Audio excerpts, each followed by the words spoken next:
As the price of fuel and electricity tariff continue to generate reactions from Nigerians, tonight we get some insight on the real reasons for the hike in fuel price and the plans of government.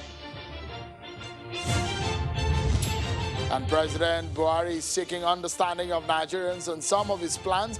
We continue to evaluate his government strategies and the priority areas.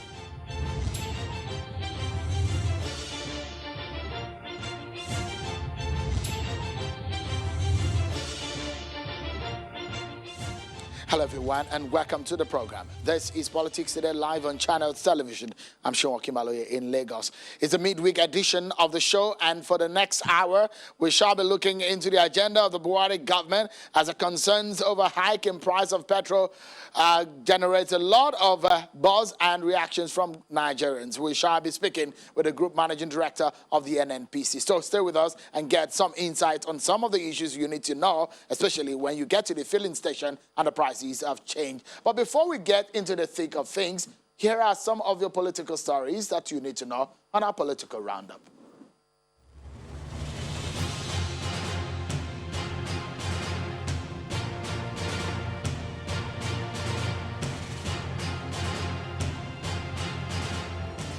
Good morning, Mr. Chairman. The leadership of North Central People's Forum, NCPF, has condemned the rise in insecurity and underdevelopment in the region, saying it is unacceptable considering the economic and political advantages the region has. Speaking at the inaugural meeting of the forum in Abuja, the Chairman Board of Trustees, Lieutenant General Jeremiah Hussaini, insists that member states, as a matter of urgency, bury their differences and cooperate to find a common solution to the problems bedeviling the region. And unite and cooperate with each other for the development and progress of our people in this zone. A witness of the Economic and Financial Crimes Commission, the EFCC, has explained how he allegedly collected 2 billion naira from an Abuja-based businessman involved in the trial of a former Attorney General of the Federation, Mr. Mohammed Adoke. The witness, Mr. Farouk Suleiman, informed the court that he converted the money and handed over the equivalent of over $9 million to one barrister Mustafa on the instruction of the second defendant, Aliyu Abubakar. But under cross-examination by Abubakar's counsel, the witness, a bureau de change operator, could not establish a link between the second defendant and the said barrister Mustafa. At the instance of the prosecutor, the trial judge, Justice Inyangekwo, adjourned further trial to September the 11th. There have been controversies over party primaries conducted across the country ahead of the by-election in October, one of which is the People's Democratic Party primary for Cross River North Senatorial by-election, where a former chairman of the State Universal Basic Education Board, Dr. Stephen Ode, emerged the winner, having polled 450 votes to defeat his closest rival, a member of the House of Representatives, Honorable Jarigbe Agom Jarigbe, who garnered 90 votes. The exercise, which took place at Ogoja Council headquarters with officials of the Independent National Electoral Commission, INEC, and the chairman of the electoral panel, Honorable Olorogun Taleb Tebite, present the election. The exercise, which took place at the Ogoja Council headquarters, had officials of the Independent National Electoral Commission and the chairman of the electoral panel at present. The election is in search for a replacement of Senator Rose Oko's position, who died on March the 23rd. Initial hitches have been overcome and everything is peaceful and the election is going on smoothly. We're hopeful that the choice of the people will emerge at the end of the day. The Ogun State chapter of the People's Democratic Party seems to have left the past behind it as groups. Well, the party may have decided to work together for the unity of the PDP in the state at a meeting which was held at the party state secretariat along the Presidential Boulevard in Abeokuta, the state capital. The state chairman, Sikirulai Ogundele, announced the rebirth of the party, which he said is being repositioned for victory.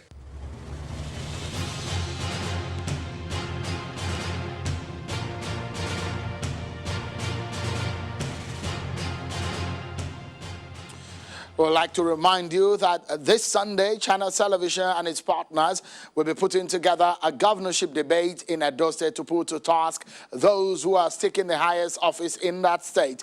It's a Sunday, the 13th of September 2020. And you can be part of those who will decide the people who you want to see on that debate by being part of the Edo Governorship Debate Poll, which is on our website at channelstv.com. The poll is powered by the Civil Society Elections Situation Room. Few days ago, it was clear that the price of fuel will go up. The increase was triggered after the product's depot price was increased from 138 naira 62 kobo to 151 naira 56 kobo. According to an internal memo from the Pipelines and Product Marketing Company, PPMC, the president yesterday was saying that Nigerians should expect a further increase in the price of petrol, saying people would pay more as soon as the price of crude oil in the international market recovers. He also justified the latest increase in electricity tariff, which has raised so much dust in the polity. Well, there's been so many reactions to the increase, but tonight we shall be getting some insight into what you have on your hands as a Nigerian. So we look into the reasons of government increasing the price of fuel. I'm now being joined on the program by the Group Managing Director of the Nigerian National Petroleum Corporation, NNPC, Mr. Mele Kyari, joins us from our Abuja studio. Thank you so much, Mr. Kyari, for spending time with us tonight on the program. And I want to say, I know it's a very difficult time, but apart from the president, who said he's concerned with a hike in the price of fuel, another person would be the Minister of State for Petroleum, who is also concerned about this, and of course, yourself. But let's begin by getting to know, how have you been contending with a barrage of criticisms from all and sundry, because this matter strikes at the core of the Nigerian people? Thank you very much. What we must understand is that criticism, where is it coming from? I think that's the question that you need to ask. Probably people who are not aware of what is going on and what's the basis of those issues that has come up. First of all, I'm sure you're aware that petroleum subsidy on petroleum has been a big issue in this country for over 20 years. And not only that, every corruption that you are aware of in the downstream sector of this industry is one way or the other connected to fuel subsidy. I can give you an example. Several licenses were issued for people to bring up refineries across the country, and none could deliver. Probably very, very few exceptions could deliver. The reason is very simple, because people are not sure that when you produce a petroleum product, at what price are you going to sell at the gate of your refinery? And because we know that those prices are not market determined, and that we know that there will be a subsidy element in it, everybody staggers to deliver on this. And the end result is that this burden is left to the Nigerian National Petroleum Corporation and the government as a whole. What that means is government has to provide that gap that exists. And of course, it's very understandable for people to get angry that prices have gone up. Just like the price of every commodity, when it goes up, there can be difficulties. There can be challenges that people will naturally face.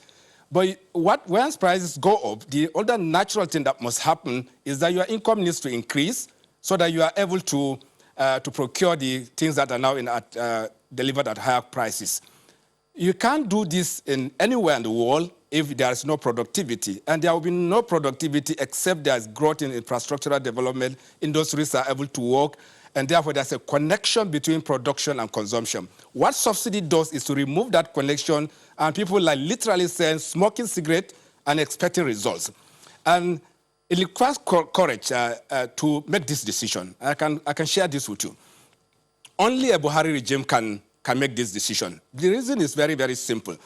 People will not appreciate the fact that the lost opportunity is a situation where you have spending enormous amounts of resources, over 10 trillion naira in the last 8 to 9 years, all trying to service that. That also doesn't include the element of FX resources that are lost to this. So when you put all this together with all the resources and with all the distortions that it creates, the natural reaction is that, look, I don't want to lose this. I'm getting it cheap. And therefore, with this distortion, that I'm going to suffer. But it's not true. Subsidy in itself, by every meaning, is an elitist thing. And I can share this with you. It's only the elites who will have 3, 4, 5 cars in their house, fill their tanks, and also feel comfortable doing this. The ordinary man is not the beneficiary. First, he loses in infrastructure. Hospitals are not built. Schools are not built. And ultimately, the brunt of even corruption in the downstream sector is transferred to the ordinary man. Overall, you lose everything and you get nothing. So when people get angry, and I can come back to what you're saying, when people get angry, there's outbursts of anger around this. And this will coming from people who practically are not aware of this situation. They are not aware of the loss that they have.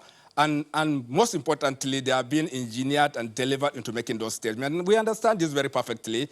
We are the national oil company. It's our role to ensure energy security. But you can't do this until you are able to deliver cost. And that cost is lost daily. As price of petroleum goes, crude oil goes up, you lose those value and you are unable to do many things. So the outburst is very understandable, but I can also I believe very strongly also that it's misplaced because the Nigerians are not aware of the opportunities lost. Thank you very much. In 2012, GMD, the issue of a hike in the price of fuel almost shut down this country because Nigerians were in a rage about that. And one of the issues that came up for debate, I can remember vividly, was the issues of the trust in government. The question is that we've seen personalities in government who are debated that fuel subsidy is a scam. But why has it taken this long for the government of the day to remove the subsidy? It was called under recovery at some point.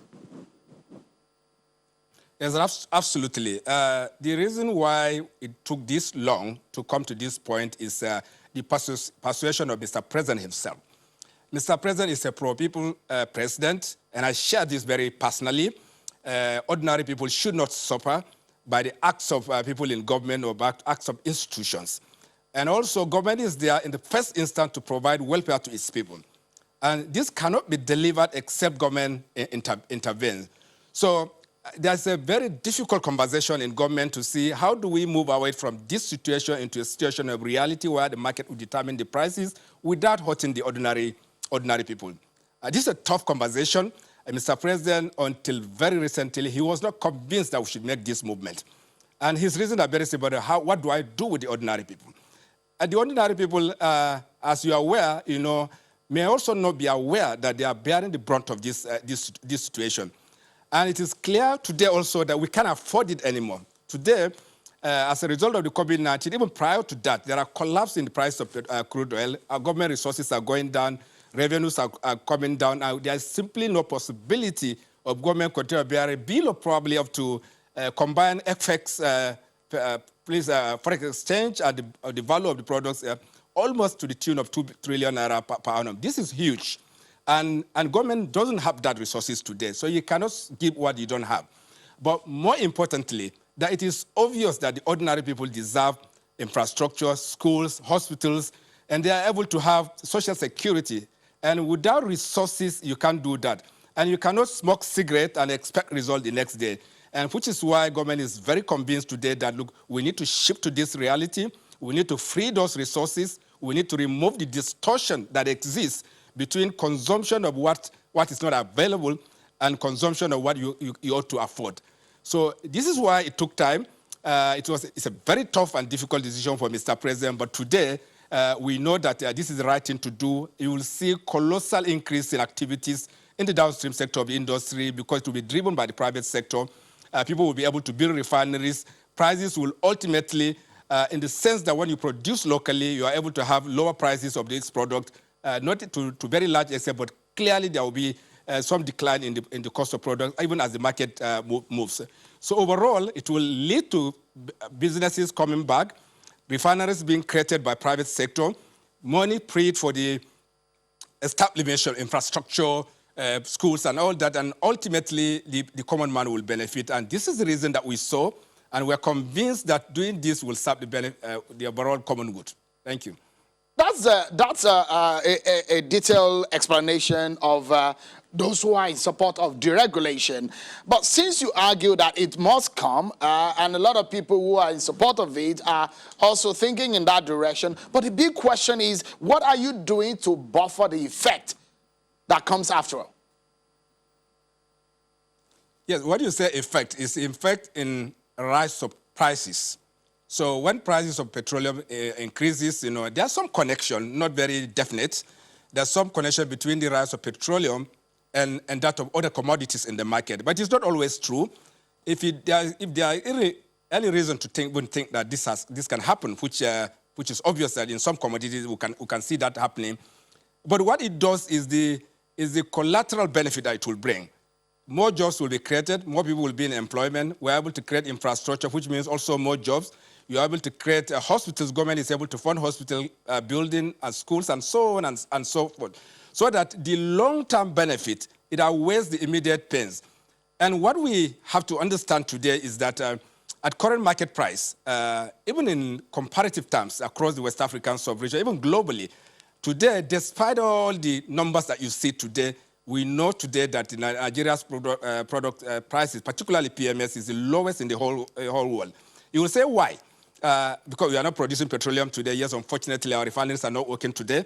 But you can ask the question, why is it still cheaper here? Because of volume. 70% of West African supply and consumption of PMS is in Nigeria. And what that means is that you can deliver to the market at prices that is cheaper than other liquor because it's economy of scale. And because we have more stable economy in the whole of the West African region, the stability of our currency relative to any other currency in the West Africa is better. So definitely, you can deliver prices that are lower than average in the region. So where does that take you to? Because people will see that pains will come.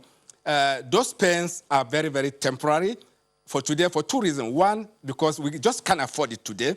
And secondly, and most importantly, is that in the long-term benefit outweighs every pain that we see today. Yes, people will be very justified to say that, oh, we are increasing prices, price of rice will rise, and so on and so forth. We have seen this situation play out in the telecom sector. I'm sure you recall when the telecom sector, the competition came in, over time, today we are paying cheap because there is more supply of telecom services and so on. So we know that government means well. We know that infrastructure will be built. We know that this government, particularly Mr. President, can be trusted with these resources. And therefore, delivery will be actual. The ordinary person knows that Mr. President is determined to ensure delivery is made. So when you see this benefit against the fact that the alternative of lack of trust, which makes it impossible for people to trust government, is that you use this money to smoke. I don't think anyone will argue with the fact that smoking cigarette is not a good business and you ultimately lose. So I know also that there are other palliatives that the government is doing. Yeah, permit me, GMD, to yes, come in. I'm talking about the direct practical impact, the direct practical impact of the buffer that you are trying to explain. You're talking about long-term buffer for Nigerians, but what are the direct practical buffer for the average Nigerians who will see hike in the price of transportation and so many other issues in Nigeria? Is there any that this government planned before making the move? Absolutely, there's a relationship. I'm sure you are aware of the economic sustainability program of this administration, of this government.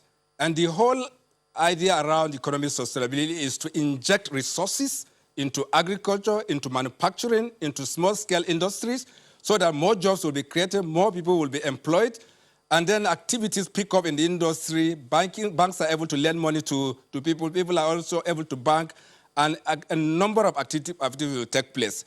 There is over 2.7 trillion of investment government is doing in this respect. And the effect of that will be jobs will be created, people will have more resources, more pay will come from resources that you don't know. There are a number of initiatives which are targeted at the vulnerable, making cash available to the low income earners in our country. Those unemployed are placed on some stipend that will make them survive. And ultimately, you will see the relationship between these activities of government under the socio-economic sustainability will completely complement the realities that will come up as a result of acting petroleum. Yes, I'm very sure that these activities around the sustainability program will bring the cushion.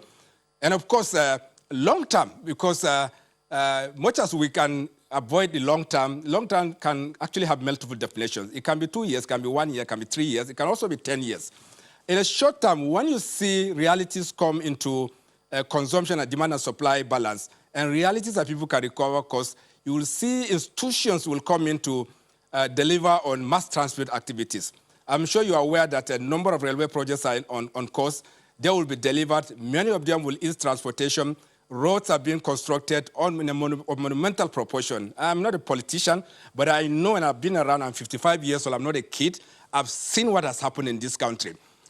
Compared to the number of resources, the available resources that is available to government today, and what was available in very many years that we all know, and looking at the level of deliveries in road, in transportation, in electricity delivery, in production of resources that are used in hospital and so on, we haven't seen this scale of growth compared to the resources that is available in relative terms. All right. So therefore, that trust, that reality that we have seen today will deliver the fact that, the effect of a marginal increase in petroleum product, yes, it is marginal because, the scale of growth that you have seen today. And I can speak to you from a professional perspective. Yeah, GMD, apologies for a moment. Crude oil Apology, GMD, just for a moment. Yes.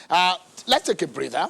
Yes. But when we come back, GMD, you'll be explaining to Nigerians on the issues of our refineries, the ones that are coming on stream, and what Nigerians will be expecting. Perhaps if the president said there will be more increase in the price of fuel, what could we be expecting as Nigerians? Just for a moment. We'll take a break, we'll pay some bills, and we'll come back to talk more about what is affecting the your car into your generator and what you need to do in the next coming days. Speaking more with the GMD of the NNPC, Mele Kyari, after this break, everyone. Join us again.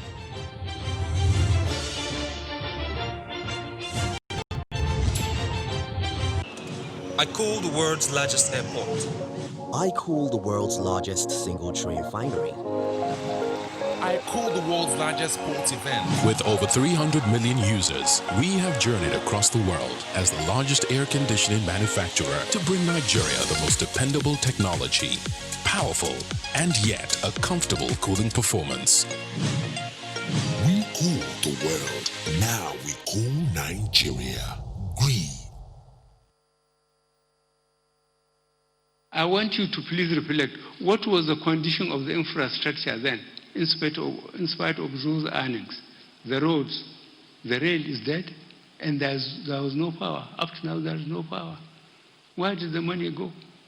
When we came, we were faced with half the production, one side of the production, one side of the money we are getting, and with all these challenges, security, economy, and fighting corruption. So please encourage your friends, the elite, to reflect on what this administration has done, what APC has done, and what we have achieved.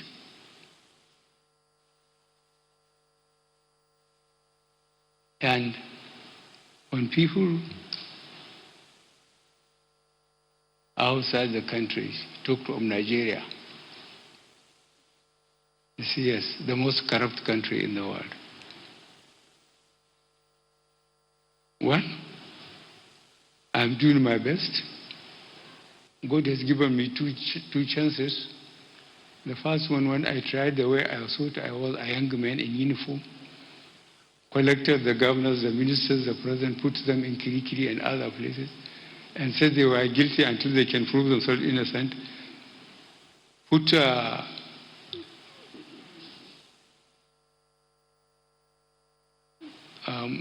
investigation panels based on geopolitical zone, basically. Anybody who follows the constitution, declared his asset, became a minister, a governor, or the president, you couldn't explain what he had, the balance is taken and is put in the federal government or the state or the institution he led. In the end, I too was arrested and detained. Nobody raised up his hand. So when I come back now, I'm trying to follow the system. I'm being called Baba Gosudo.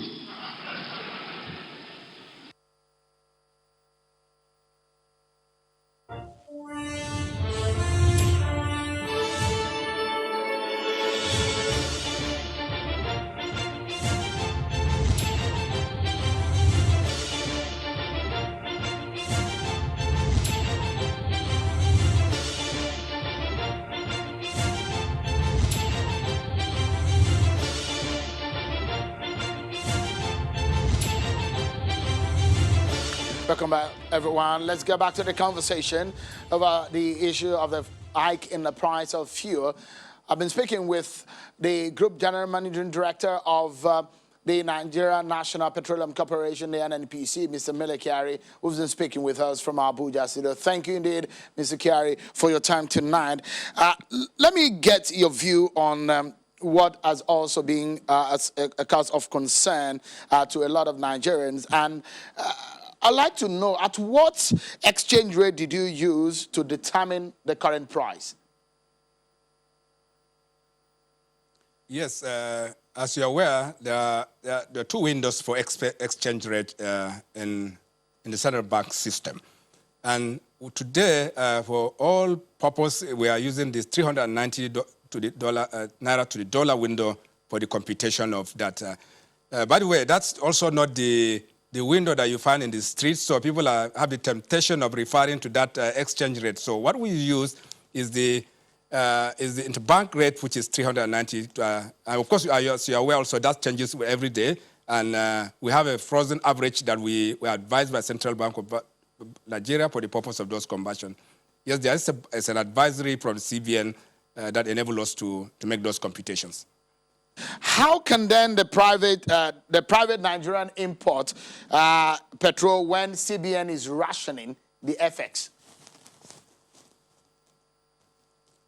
Rationing today, yes, is correct. There may be some challenges around FX availability, but I'm aware because I'm part of the Mr. President's Economic Sustainability team, and I'm aware there are a number of initiatives that are in place to ensure that FX liquidity is increased.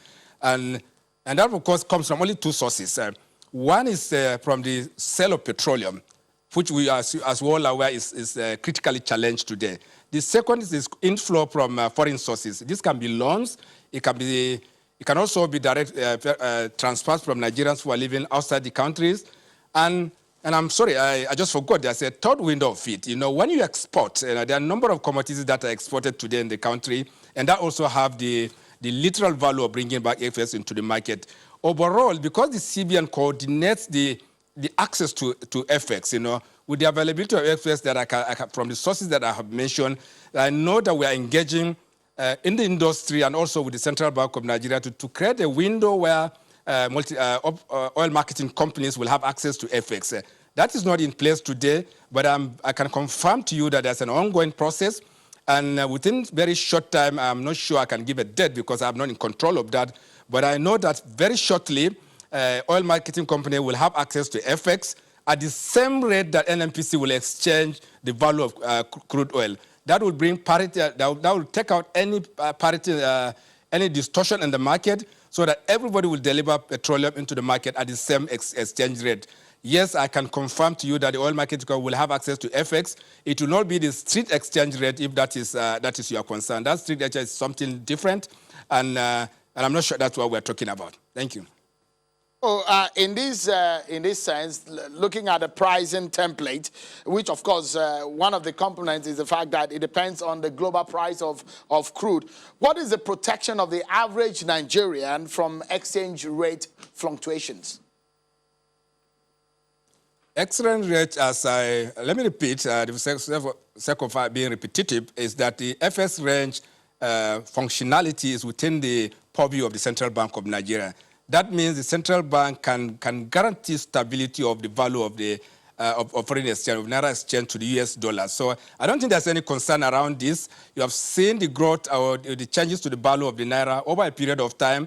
It's very predictable. You can see it coming. And also, it's not in quantums that are worrisome.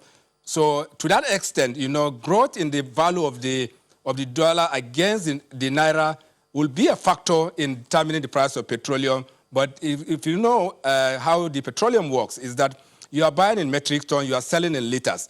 And when you spread it to liters, the effect of the FX is not significant. For instance, if you have a 10 naira increase, a change to the value of the naira, and I'm very sure that the collateral increase in the cost of petroleum will probably be in kobos. It will not be even in naira. So there isn't much of a challenge, you know, except it gets to an exponential level. And with the things that are going on, with the production activities that are going on across the economic landscape, with the chances and the possibility that foreign exchange will come into this country, I do not see any further escalation in the value of the dollar against the naira. So to that extent, you know, much as I'm not a soothsayer, but I don't see any chance that FX rates will come to a level that will have collateral and huge impact on the value of petroleum. Therefore, the ordinary man, to the extent of the FX regime, will be clearly very moderately protected from those hikes. I have a few more questions for you, GMD. In the few minutes that we have left, let me quickly move into the issue of the refineries. You've spent so much money on fixing the Nigerian refineries, but presently, tell Nigerians, how many barrels of crude do we produce from those refineries? Yes, first, all the 4 refineries in 3 locations are on shutdown. Completely very deliberate decision to shut it down. Because for 2 reasons. One is delivery of crude oil into these refineries is completely challenged because the pipeline network is completely compromised by vandals, by all kinds of people who will not allow us to operate this pipeline. That means you are not able to deliver crude oil to this refinery effectively to the maximum of their capacity. Secondly, what you call rehabilitation is different from turnaround maintenance. Turnaround maintenance is routine, every refinery does. But when you talk of rehabilitation, what it means is that you have secured colossal loss of capacity in the refinery. It means that you haven't done the turnaround maintenance properly, you have not made replacement of parts when that time is due, and it has gotten to a point where you are not able to operate the refinery at its full installed capacity. Typically, every refinery is expected to operate at least 90% of this installed capacity. With the best of effort, with all the turnaround maintenance that has taken place, it is impossible to run any of the refineries before the shutdown at that level. Our estimate was, well, let's try to run it at 60% of the installed capacity. We can do that. If you do that, what you are doing is value destruction. You will take in $100 crude into the refinery and bring out $70 product. It doesn't make sense, and we decided that what we have to do is to make it work. And that's why we brought the idea of doing a rehabilitation of this refinery. Rehab means fixing it, because as you are aware, refineries are like aircraft. And I know I have visited personally a refinery that is older than 100 years. It's still working, it's still functioning. So refineries don't die like cars or like other assets. So what we're going to do is to ensure that we conduct a field rehabilitation. While you are doing this, obviously, I'm sure you have seen the audited financial statement of NNPC, which we honorably published. We will publish the 2019 statement of account. It indicated that we have lost money in the refineries. This is an honorable thing to do. And by saying this is that when you have a refinery, you have many options. One, typically businesses will just pull down, park them, put them into the park, and ask everybody to go away. Unfortunately, we can't do this.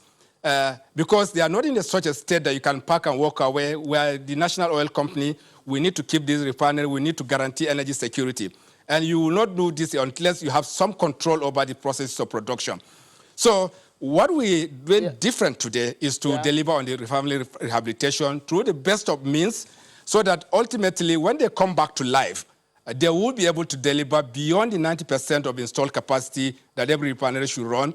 As we're doing this, we are making new initiatives. One of them is to create some splitter plants, what we call the condensate refineries, encourage other private partners to make sure that they establish refineries, also support any other major partner that will come into this play.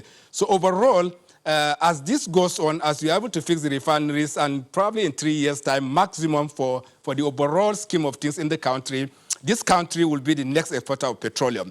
From airports of the NNPC, from airports of the private sector, and from airports of refineries that have already reached a location buyer. So I can confirm to you that rehab is different from TAM, turnaround maintenance, and rehab will enable us to get back to normalcy. Thank you very much. GMD, I'm being told that I have 60 more seconds with this session with you, and I have two questions for us to go. I don't know how you're going to help me out with this, but one question I'd like to let's clarify it. So the NNPC or the government is not planning on concessioning the national refineries. Just a straight answer. No, there are 2 components to this. First of all, concessioning means you are asking another person to come and take over the refinery, operate it, and return it to us. What we are doing today is, first of all, we are going to do a BOT strategy. That means build, operate, and transfer. We are not building a new refinery. We are rehabilitating this refinery. Government does not have the resources to give to NNPC to fund 100% of the refinery you have. We are resorting to private capital. Resorting to private capital means those who are providing the capital must have some level of control over your processes. That is why we are going to install an operate and maintenance strategy, which will free NNPC from direct responsibility of running this refinery. We will support the processes, and ultimately you will have a more efficient process of running. I can confirm to you that there's conversation going on where we install the NLNG model. NLNG model means NNPC, our government becomes the minority shareholder in this asset. And of course, it means that, there will be more scrutiny of shareholders and also becoming more efficient to operate. So that conversation is on the table, but the first thing we are doing, particularly for Warri and Kaduna Refinery, is to have a system where people will put their money, work on it, they will operate this refinery with us, we will appoint an O&M contract jointly with them, they will have a say through the processes, and ultimately we will migrate to a situation where equity will be determined by the Nigerian people.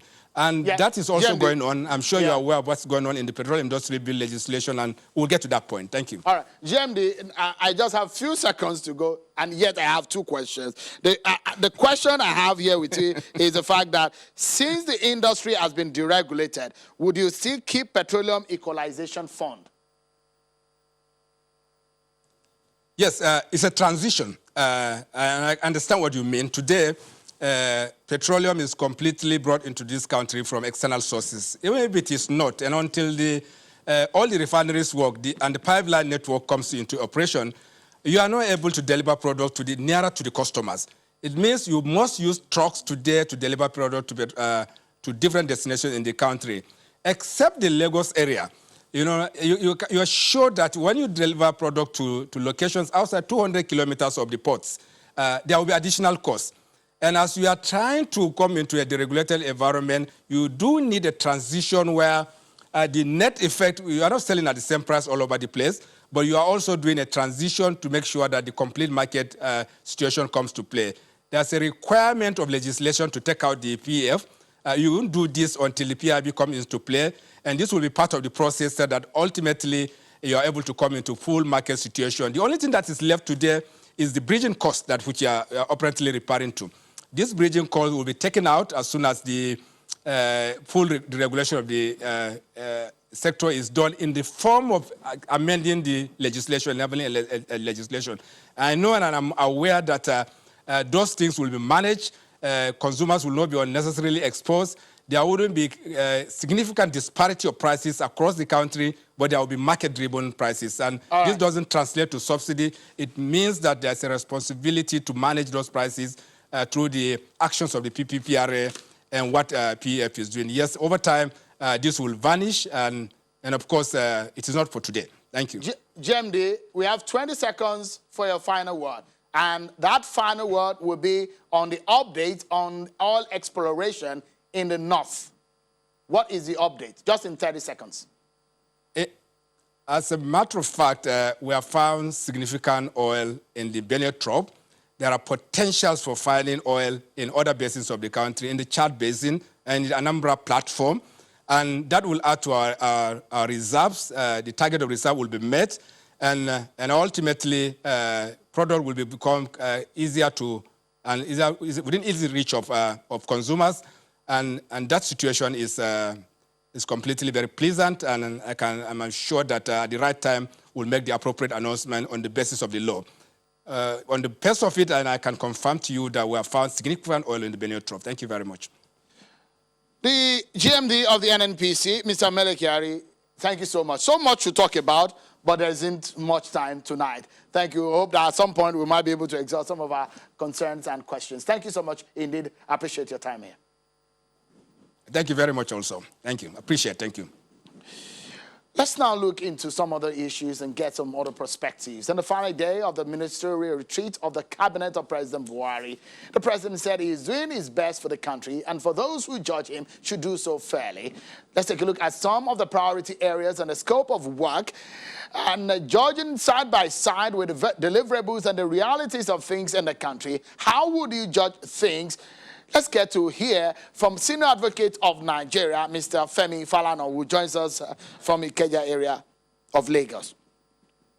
Thank you so much, Senior Advocate, for joining us on the program. Let me get your quick reaction for some of the things the president said yesterday as regarding the fact that Nigerians should expect a possible more hike in the price of fuel. What are your immediate reactions on this? Well, my immediate reaction was that I felt the president was simply telling Nigerians that government has run out of ideas. And so we are going to embark on a rush of increases to fund our budget. Because it's a bit sad, because here was a regime that came to power based on its own promises. As an opposition party, the All Progressive Congress had convinced Nigerians to believe that subsidy was a fraud perpetrated by the PDP-led government. And Nigerians were bound to believe the flag bearer of the APC, General Muhammadu Buhari, who had managed the oil industry in the 70s. And when he flaunted his own record of achievements, having managed the oil industry and having been chair of Abacha's presidential petroleum task force, Nigerians believe that President Buhari had a solution to the problem. And he did promise that he was going to fix the comatose refineries and build new ones so that this country would not depend on importation of fuel. But what have we had in the last 5 years? Subsidy was changed to under recovery. And this year alone, 2020, 450 billion naira was set aside for under recovery. And that was when it occurred to the government that there was no way you could go on this way.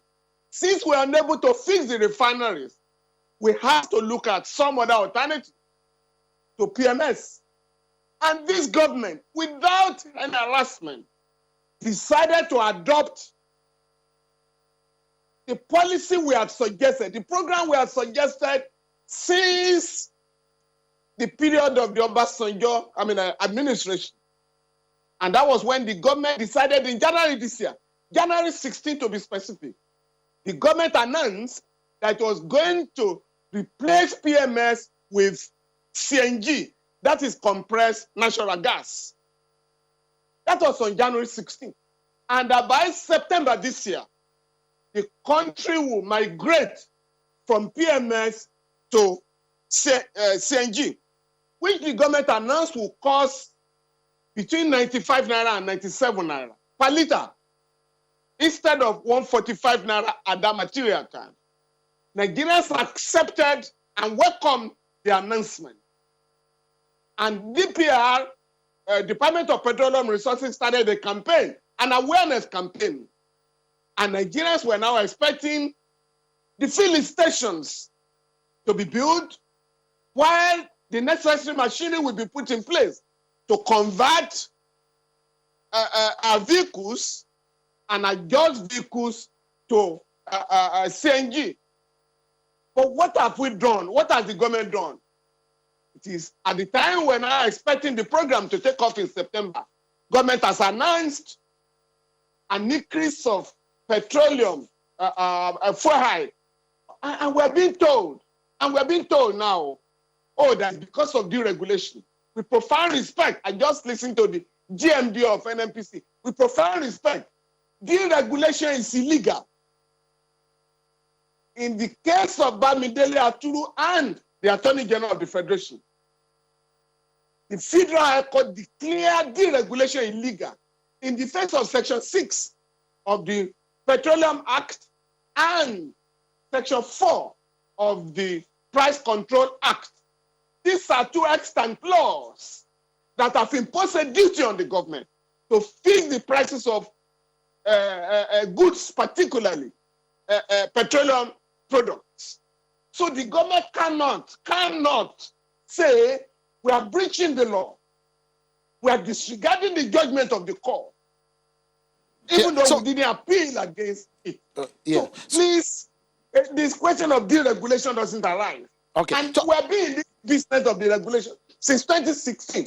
When we told in May 2016, when oil price was increased from 97 naira to 145 naira, when we told that we had already embraced deregulation, now we are being told that it's because of the COVID-19 pandemic that we are having this increase. Before, we were told under the Olusegun Obasanjo administration and Goodluck Jonathan administration, that smugglers were to be blamed. Mr. Falana, just a moment. Let me bring another person into the conversation. A former minister of commerce under the Olusegun Obasanjo administration, Mr. Mustafa Bello. He joins us from our Abuja studio. Thank you so much, former minister, for your time tonight on the program. If you look at what the Buhari government has done in the ministerial retreat, and it does look like a self-reappraisal or a self-assessment of what is being done for a government that says we want to look inward and the priority areas that they have set out for themselves. How would you judge this government? The president has said, look, judge us fairly. What would be your judgment or assessment of this government in the last 1 year? Well, thank you very much for the opportunity to share with you my own views and opinion. As far as I'm concerned, one, I must commend the government for bringing in the Presidential Economic Advisory Council. I think with the coming on stream of that advisory council, we started seeing changes. We started seeing improvements, in particular the response of government to certain, policies that actually needed to migrate from where they were to where they are today. And I'm sure over time we will begin to even see more changes, more improvement. Certain policies will be brought in that will have direct impact and bearing on the citizens of the country. So within the last 1 year, as you said, I believe that we have started seeing some progression, from stagnation to actually movement, and I'm sure it's going to be a sustained kind of movement that will move the economy from where it was to where we see it actually heading into. If you look at some of the priority areas being set by this government, which includes stabilizing the macroeconomy, achieving agri and food security, ensuring energy sufficiency, improve infrastructure, drive industrialization, improve health education, enhance social inclusion and reduce poverty, fight corruption and improve governance, improve security for all. And what we saw in the past few days, the People's Democratic Party came out to say Nigerians cannot survive fuel and electricity price hike. Would you say things are going on the side of the people based on the policy of this government? Well, unfortunately, I'm not part of the government, so I'm not speaking on their behalf. Neither am I speaking on behalf of the PDP. I'm speaking on behalf of myself and the opinion of people I have, interacted with, as it relates to some of these fuel price hike, energy sector hikes, and so on and so forth. Much as I think there is need for government to address the issue of the leakages, associated with the imports of fuel and distribution in the country, most importantly is actually to have done an end-to-end analysis of the impact of that on the economy and the people. And then identify what are those palliatives that government can introduce that will actually help, cushion the impact. Naturally, when you inject this kind of changes which are so sudden, Obviously, the equation gets difficulty to be balanced. And with the result that you have something like a haywire situation, created within the economy that affects from one sector to the other, and most other sectors actually get affected. And you see price escalations. You see so many things that really happen so suddenly. And then, in fact, they tend to affect the individual budgets, even company budgets, and even the government budget itself. So I think there is need for government actually to really sit and look at what can we do to regenerate activities that can provide immediate jobs, for the citizens as a result of some of these policies that have been taken. Now, on the list that you have just displayed, on the screen, of all those new areas which the government said it intends to address, I think the number is really large. We need to identify which one leads into what, and then into what and into what. Because in every planning to improve or to develop, you need to identify the triggers and then hold on to them, because they will now ignite activities, which will create a chain reaction that will be positive or otherwise. So I think the numbers may be too many. I know one of the political parties said, oh, the president couldn't do 3, how can he do 7? He can do the 7 by identifying the first 2 or 3 of them that will lead, into the implementation of the other 4. So I think there is need to really sit and identify how do we streamline all those items that have been now itemized, as our own development agenda, within the remaining period of the Buhari administration. Let me put you right on the spot, and you permit me to do it. Some fire right now, because the question I like to ask you, you are not in government, but I wanted to imagine perhaps that you are a 7th minister in this government, with the feelers you are getting in town, with what you see, with what you experience as a Nigerian. If you were to be in this government, how would you feel? Do you think that this government is getting a right or positive reaction from the people based on what the average Nigerian is seeing, the food on their table, the money's in their pocket? Do you think the atmosphere is so friendly, is the people friendly with the government policies? Yeah, as I said, again, unfortunately, I am not part of the government. Even if I imagine, it will just limit myself to the imagination. But the most important thing, as I said, is that we need to isolate what can create jobs immediately.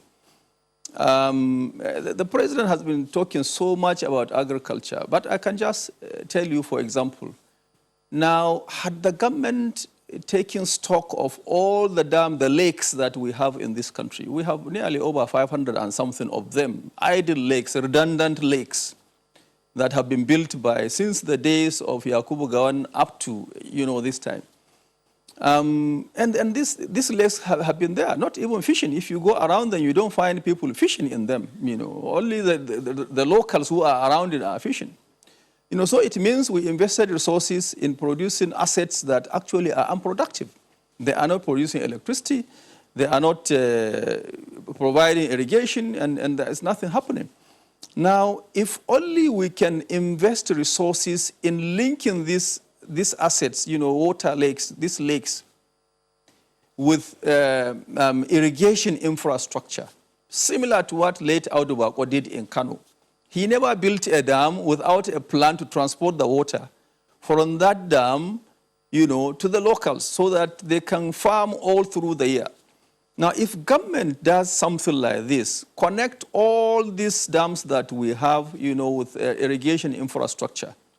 Now, what you are doing is you are enabling the farmer to be able to farm 3 times a year instead of just waiting to be rain-fed. Now, that enhances his productivity, it increases his income, and he becomes wealthy. Now, as it is today, most of our farmers wait for the rains. If the rains come over the 4 months period, fine. If it fails within 3 months, that's all they can have. Some of them actually lose, because if the rain stops suddenly and the crops have not matured, then, they run into difficulty, you know. So I think there is need, as I said, we need to identify what are those things that will trigger activities, you know, and on a sustainable basis. And I just gave an example of this, you know, of networking the dams that we have, all right. So, you know, to be able to transport water from one end to the other. Yeah. You know, so that farmers can have access to water, you know, about farming 3 times a year, 3 cycles in a year rather than just once. Let me get Mr. Falano's final thoughts on the program tonight. Senior advocate, give us your view. When the president said Nigerians and elites should judge him fairly in the last 5 years or perhaps in the last 1 year, what are your thoughts from what you see, what you can buy, and perhaps what you see people talking about in the country based on the Buhari government administration's policy and performance? I think President Buhari has been extremely lucky. His regime has been extremely lucky because Nigerians have been more than patient with the regime in spite of policy reversals and policy inconsistency. I mean, if you take some of the views being expressed here, I mean, you'll be surprised whether you are living in the same country. I mean, the president was saying yesterday that the Lagos-Ibadan rail line is up and working. How? Where? When? And there are other areas of the address. When you're talking of job creation, people are losing their jobs every day because of the neoliberal policies of the government dictated by IMF and World Bank. I'm surprised the gentleman is talking about advisor. Which advisor? Does anybody listen to any advisor under this regime? Please, let us address concrete problems confronting our people. Let us begin to look for solutions. Let the government begin to invest hope in the Nigerian people. If it says that petroleum products are being smuggled out of Nigeria, we have suggested, and that is the position of ASCAP, Alliance on Surviving COVID-19 and Beyond, ASCAP. Go and build filling stations in the neighboring country. After all, our banks have branches in those countries. 2, instead of PMS, go and invest in CNG. That is your promise.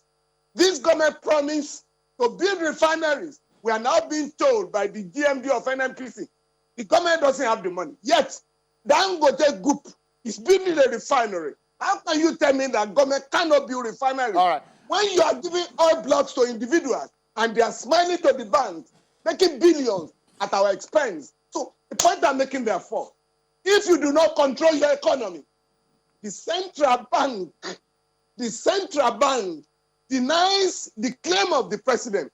President Buhari said 3 weeks ago that $25 billion come to Nigeria by way of foreign remittance. But the central bank said no, it's only $2.6 billion. Okay, where is the $2.6 billion? If $25 billion come to this economy today, the price, the value of the naira will appreciate significantly against the dollar. But they don't want that. All right. So Mr. the dollar component is abroad. Yeah. And that is why we are poor. The economy program is meant to promote poverty. And PDP, please, Shehu, PDP has no moral right. If PDP has no moral right to condemn the continuation of its own economic program, which is what is going on. So the ruling class in Nigeria is totally bereft of ideas. Mr. Falano, because we are totally out of time now. Go to the organizations of people. What do you want? How can you run the economy in the interest of Nigeria? All right. Thank you so much, Mr. Falano. Because we're out of time, I must sincerely thank you, Senior Advocate of Nigeria, Mr. Femi Falano, and the former Minister of Commerce under the Olusegun Obasanjo administration, Engineer Mustafa Bello. Thank you so much indeed for your time tonight. Well, that's how we close the program tonight. Thank you so much, everyone, for watching. I'm sure Kimbalwe. Bye-bye.